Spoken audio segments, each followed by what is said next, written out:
Ada satu orang ulama Nusantara terkenal namanya Hamka. Hamka ni ulama Nusantara lah, daripada Sumatera, Indonesia. Sepanjang usia Hamka, dia ada 3 musuh yang paling kental memusuhi dia. Pertama sekali adalah Presiden Soekarno. Presiden Soekarno memenjarakan Hamka 28 Ogos tahun 1964. Dia dipenjarakan selama 2 tahun 4 bulan. Musuh dia yang kedua yang paling kental menyampah pada dia adalah Muhammad Yamin. Dia ni tokoh pelopor Sumpah Pemuda di Indonesia.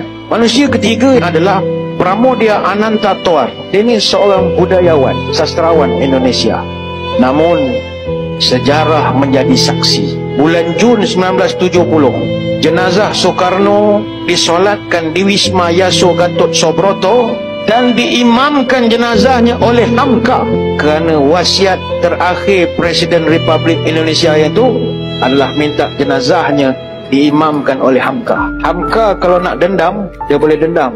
Begitu juga Muhammad Yamin yang menghembuskan nafas terakhir pada 17 Oktober 1962 di Hospital Pusat Angkatan Darat Gatot Subroto. Dia meninggal dunia di pangkuan insan bernama Hamka yang dulu adalah seteru utama dia.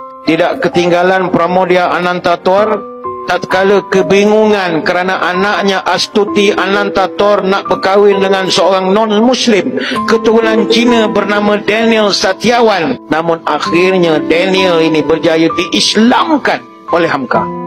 Hamka tak ada dendam. Subhanallah, begitu mulia akhlak dan kesabaran Buya Hamka. Tapi korang tahu tak, buku sejarah umat Islam ni ditulis oleh Buya Hamka. Topik buku ni merangkumi sejarah tamadun Arab sebelum Islam sehingga berkembangnya Islam ke Nusantara. Buku ni ditulis oleh Hamka untuk menyedarkan umat Islam di sebalik kejayaan umat Islam. Terdapat juga kisah pahit di dalamnya. Kalau nak, boleh dapatkan buku ni di beg kuning.